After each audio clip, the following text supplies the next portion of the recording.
marketing digital y economía digital. Y hoy día vamos a hablar de ventajas competitivas y de resiliencia. Cómo la resiliencia se puede transformar en una ventaja competitiva en el entorno en que estamos hoy día, el entorno caótico que estamos hoy día.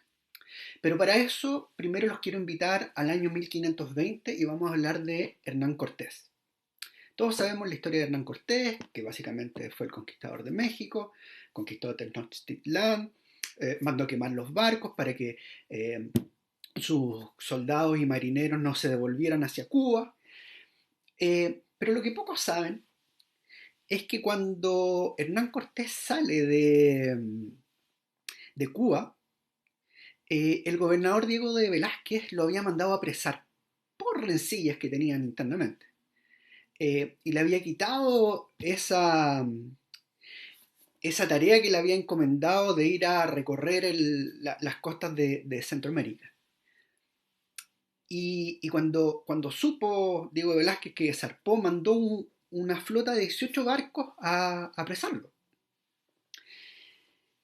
Hernán Cortés había llegado a México, ya se había internado a tierra adentro, cuando supo que ya habían llegado estos 18 barcos a apresarlo. Y en una movida bien valiente, él se devuelve y arma una estrategia donde logra apresar al jefe de la expedición, que lo querían arrestar. Y le dice, ¿sabes qué? Conmigo van a obtener fama y riqueza. Tenemos que entender que Hernán Cortés había salido con pocos hombres de Cuba. Entonces, con estos pocos hombres, más esta flota de 18 barcos, ya hacían un ejército interesante y era mucho más fácil llegar y conquistar Tenochtitlán, México hoy día.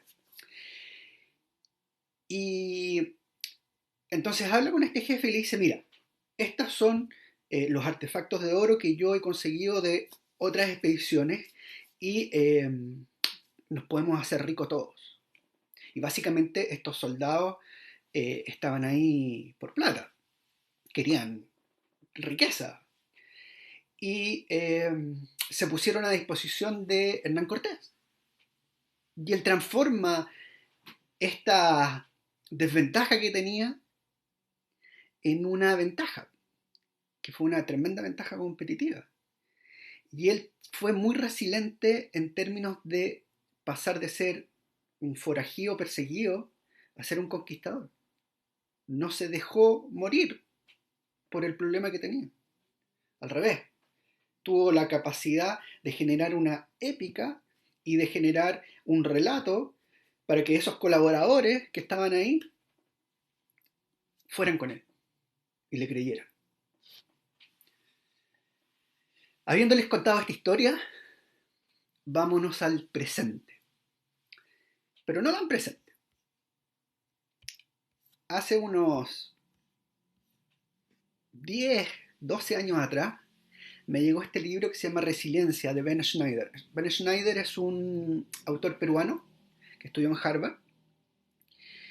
Y es lo que plantea en este libro es algo bien interesante y sobre todo atingente al momento que estamos viviendo. Hoy día estamos en medio de una crisis y de una incertidumbre. O sea, es una crisis muy profunda, pero es una crisis generada por la incertidumbre de que no sabemos qué va a pasar. Y lo que plantea Schneider es que los empresarios latinoamericanos, a diferencia de los empresarios de países desarrollados, tenemos una capacidad resiliente mucho mayor por la incertidumbre que siempre hemos tenido en Latinoamérica. Siempre hemos sido capaces de sortear todo tipo de incertidumbre, todo tipo de gobiernos, todo tipo de regímenes, y hemos podido salir adelante sobre todos los tipos de regímenes, sobre todos los tipos de conflictos y sobre todos los tipos de crisis económicas. ¿Ok? Eso lo plantea en su libro. Pero para poder ser resilientes tenemos que seguir, entre comillas, una cierta metodología. Y tenemos que enfrentarnos a algunos retos que nos plantea, que son 4. ¿Ok?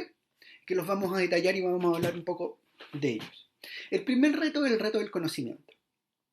Si han visto otros videos míos, Yo ya les he explicado que hoy día enfrentamos en paralelo no una, tres revoluciones. La cuarta revolución industrial, que tiene que ver con la tecnología, la revolución social, que tiene que ver con el liderazgo femenino, no con los feministas, sino que con el liderazgo femenino, que es un liderazgo mucho más contenedor, mucho más, eh, mucho más consciente de todos, y eh, la revolución climática.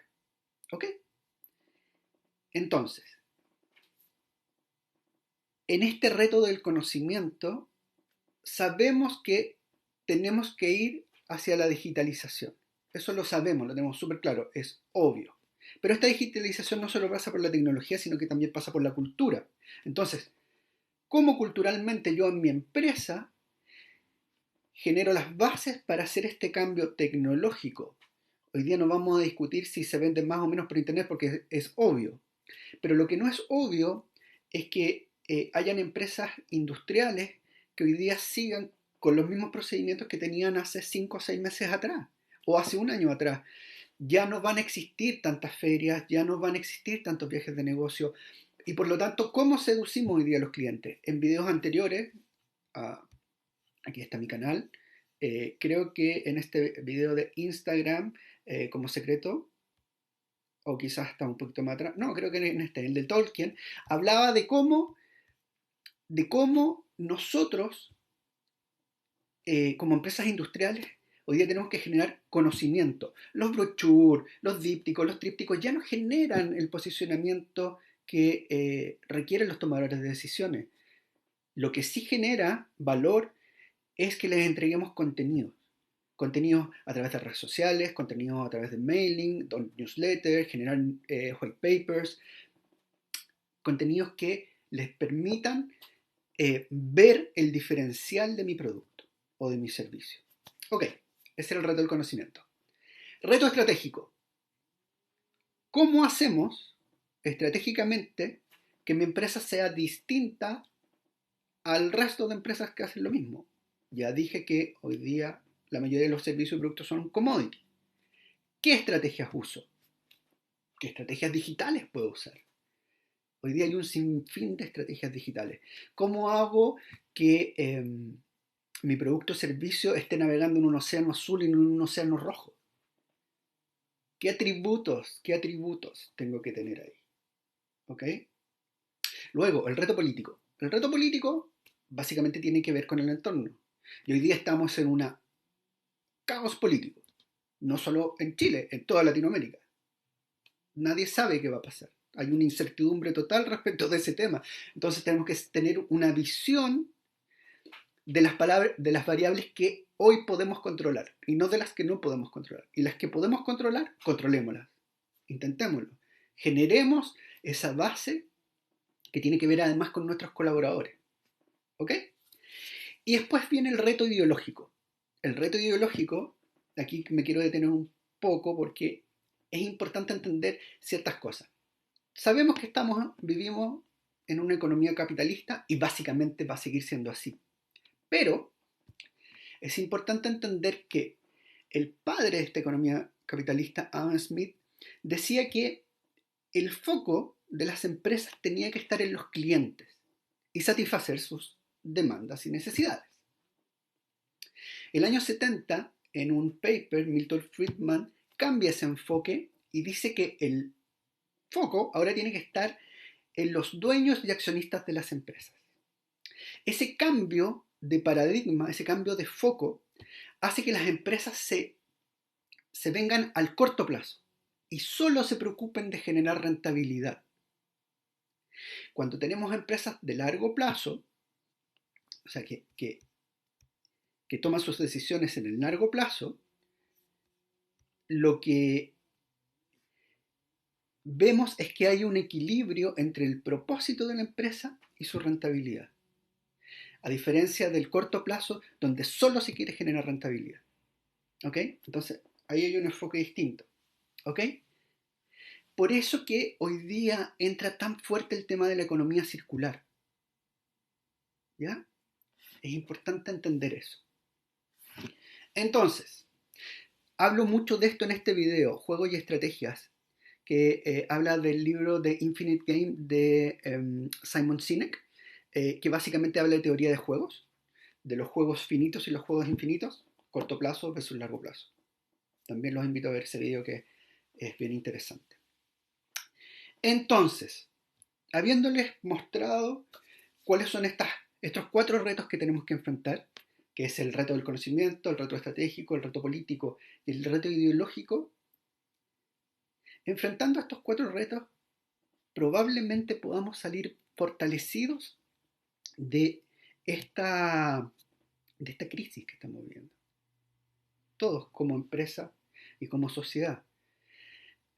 Recuerden que básicamente una ventaja competitiva es cualquier atributo que yo tenga como empresa que me haga más competitivo que los demás.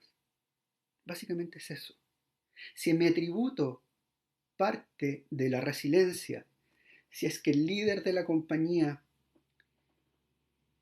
le muestra a sus colaboradores esa épica, los colaboradores van a tomar ese relato y lo van a amplificar hacia los clientes.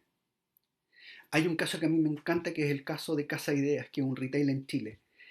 Ellos tomaron la decisión de hacer teletrabajo, pero además mantuvieron el sueldo de sus trabajadores. Y sus trabajadores se sintieron tan agradecidos por esto que llevaron y contaron esta experiencia en redes sociales y invitaban a los clientes a que compraran en Casa Ideas. Y las redes sociales lo que hicieron fue amplificar esa medida que tomó la empresa. Un líder resiliente debe entregar esa épica a sus colaboradores para que sus colaboradores la amplifiquen y llegue a los clientes. Tienen que recordar que la resiliencia básicamente es la capacidad humana de asumir con flexibilidad, simplemente con flexibilidad, situaciones límite y que se puedan sobreponer a ellas. Es re complicado, uno no puede decir simplemente, es re complicado hacerlo, pero hay ciertas luces, hay variables que podemos controlar. Sabemos que hoy día hay infinidad de variables que no podemos controlar, pero sí aún hay variables que podemos controlar. Los invito a que a través de estos retos que les he comentado puedan pensarlos, puedan reflexionar respecto de ellos y quizás puedan sacar una ventaja competitiva. Espero estén muy bien. Nos vemos en la próxima.